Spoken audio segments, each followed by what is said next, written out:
जानते हैं आपके फर्स्ट यूटी में थर्ड लेसन आ रहा है, तो फर्स्ट यूटी का ही आपको रिवाइव करवाया जा रहा है।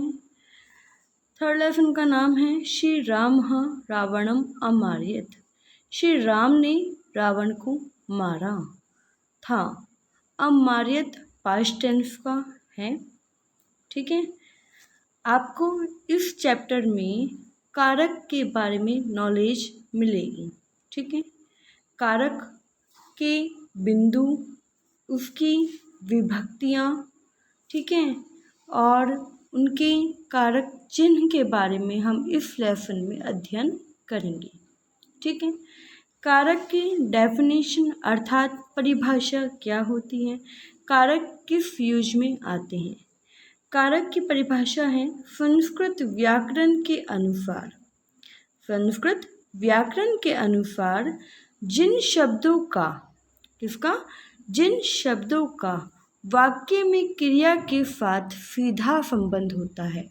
जैसे अमार्यत क्या है, मार्यत, अमार्यत यानी कि मारना, ये एक प्रकार की वर्ब है अर्थात क्रिया है। और ये सभी क्या हैं, ये सभी कुछ ना कुछ शब्द हैं। ठीक है, श्री राम, रावणम, ये क्या है, शब्द हैं। और इन्हीं सभी शब्दों का अमार्यत के साथ क्या है, संबंध है ना। अमार्यत मारा, किसने किसको मारा, किसने किसको मारा। अगर मैं एक शब्द बोलूँ अमार्यत, तो किसने किसको मारा, आपको पता लग रहा है क्या। अमार्यत यानी कि मारा था। भाई किसने और किसको मारा था, हमें नहीं पता, है ना। तो इसलिए जिन वर्बों का, ठीक है, क्रिया का जिन शब्दों के साथ सीधा संबंध होता है उसे कारक कहते हैं। ठीक है, जैसे रावण रावणम अमार्यत, ऊपर मैंने बताया अमार्यत एक क्रियापद है और राम रावणम ये दोनों शब्द हैं।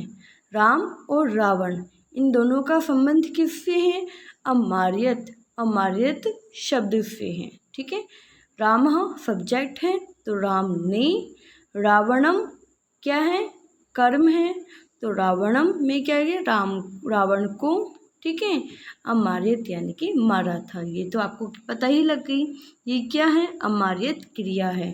तो रावण और राम दोनों का संबंध किससे हो गया, क्रिया से हो गया, तो उसे कारक कहते हैं। तो आप क्या डेफिनेशन याद करेंगे, जिन शब्दों का संबंध, ठीक है, जिन शब्दों का वाक्य में क्रिया के साथ सीधा संबंध होता है। शब्द एक भी हो सकता है, शब्द दो भी हो सकते हैं और शब्द दो से कई अधिक भी हो सकते हैं, चाहे 3 हो, चाहे 4 हो, चाहे 5 हो। ठीक है, तो जिन शब्दों का वाक्य में क्रिया के साथ सीधा संबंध होता है उन्हें कारक कहते हैं। ठीक है, नेक्स्ट, कारक का यूज हम कहाँ करते हैं, इनका प्रयोग कहाँ होता है। संस्कृत में वाक्य निर्माण करने के लिए कारक अति आवश्यक है, यानी कि कारक का अध्ययन अति आवश्यक है। कारक के द्वारा ही संस्कृत व्याकरण के वाक्यों की शुद्धि भी की जाती है। ठीक है, नेक्स्ट है हमारा विभक्ति।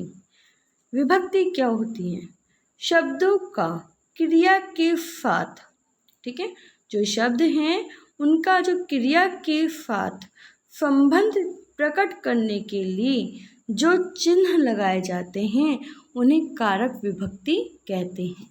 जैसे इधर आप ध्यान से देखिएगा, राम एक शब्द है, रावणम यानी कि रावण भी एक शब्द है, राम और रावण मारा भी एक शब्द है, लेकिन इनके बीच में जो ने शब्द आ रहा है और को आ रहा है, ने और को, ये दोनों ही क्या है, ये क्या है, कारक चिन्ह है। अगर ने और को दोनों को हटा दें तो रावण रावण मारा, राम रावण मारा, कोई सेंटेंस बना।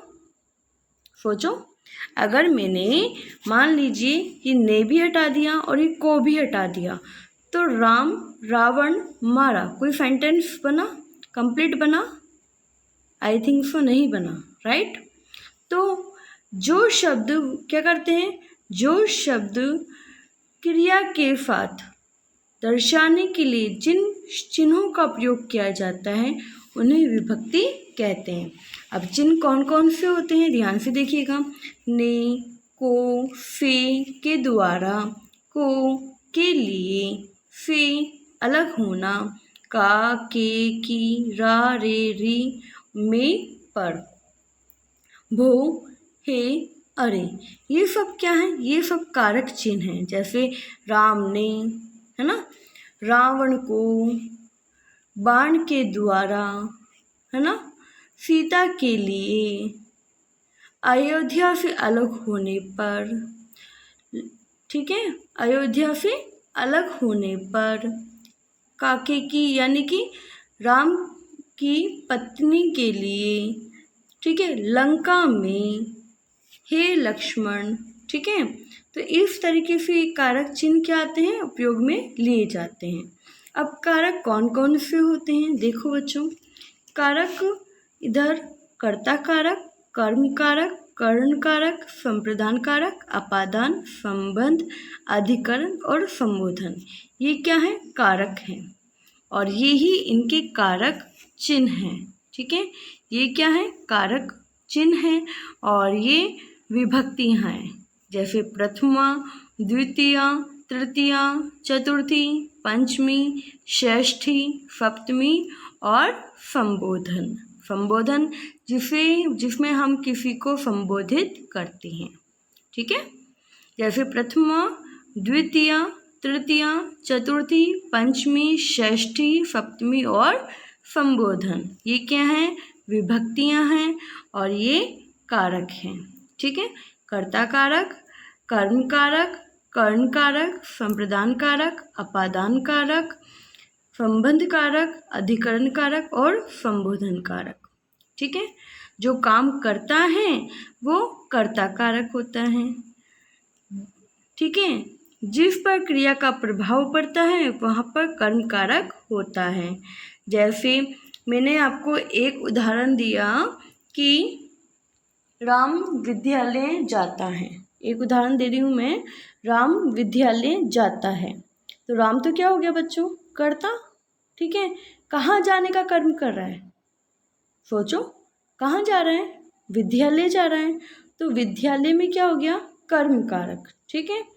करण कारक, किसके लिए विद्यालय जा रहा है, राम ज्ञान अर्जित करने के लिए विद्यालय जाता है। किसके लिए जाता है, ज्ञान अर्जित करने के लिए। तो किसके कारण, किसके लिए जा रहा है, वहाँ पर क्या हो गया, संप्रदान कारक, ठीक है। राम साइकिल से ज्ञान अर्जित करने के लिए विद्यालय जाता है। एक सेंटेंस मैंने क्या बोला, राम साइकिल से ज्ञान अर्जित करने के लिए विद्यालय जाता है। जिसके द्वारा काम पूरा हो रहा है वहाँ पर करण कारक होता है।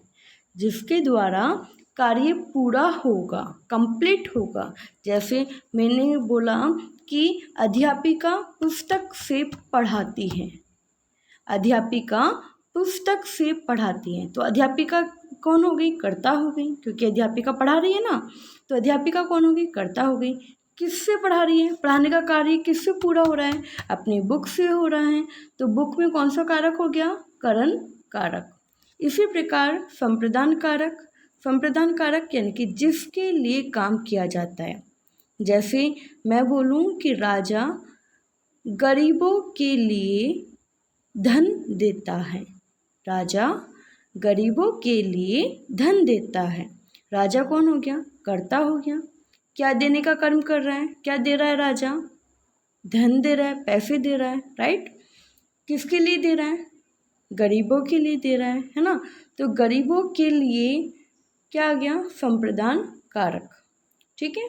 जब हम किसी व्यक्ति के लिए या किसी जीव के लिए कोई कार्य करते हैं तो वहाँ पर संप्रदान कारक होता है। एक और एग्जाम्पल लेते हैं, माधव मोहन के लिए बुक देता है, माधव मोहन के लिए बुक देता है। किसके लिए दे रहा है, मोहन के लिए। तो मोहन में कौन सा कारक आएगा, संप्रदान कारक। अब कौन सा कारक है? अपादान कारक। अपादान कारक कब होता है? जब हम किसी अन्य जगह से या वस्तु से अलग होते हैं।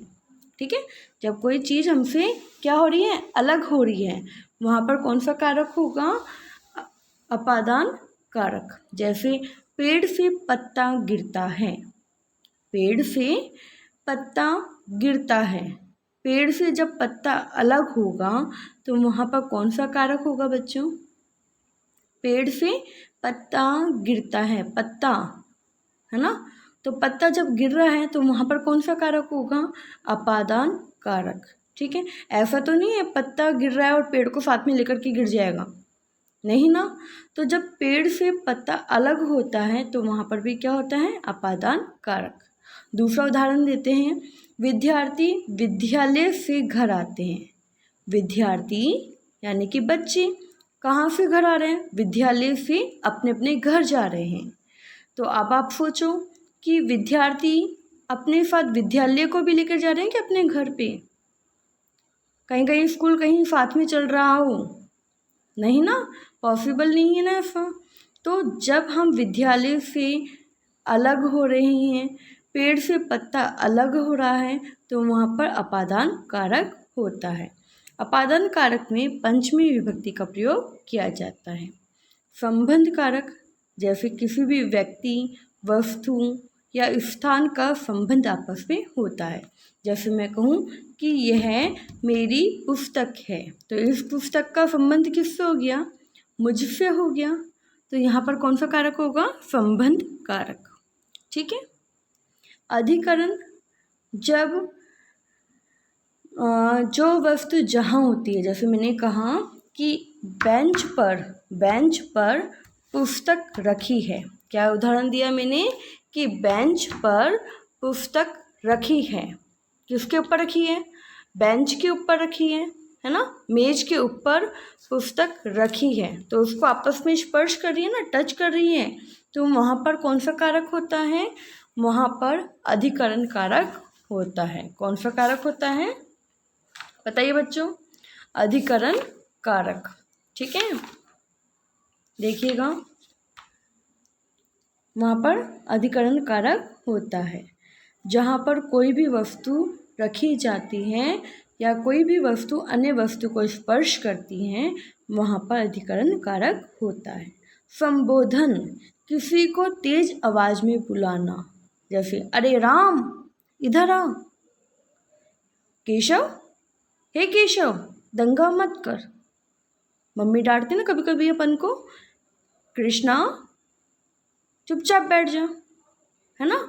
टीचर डांटती हैं अपन को, या फिर अरे वाह आपने तो ये काम बहुत अच्छा किया है, इस प्रकार संबोधित करती हैं, तो वहाँ पर संबोधन कारक होता है। और संबोधन के चिन्ह क्या क्या होते हैं? भो, हे, अरे, जहाँ पर हमें क्या किया जाता है? संबोधित किया जाता है, वहाँ पर संबोधन विभक्ति भी होती है। आई थिंक सो बच्चों आप लोगों को अच्छे से ये समझ में आया होगा, है ना। अब आगे इसको डिटेल में ग्रामर टॉपिक में करवाया जाएगा।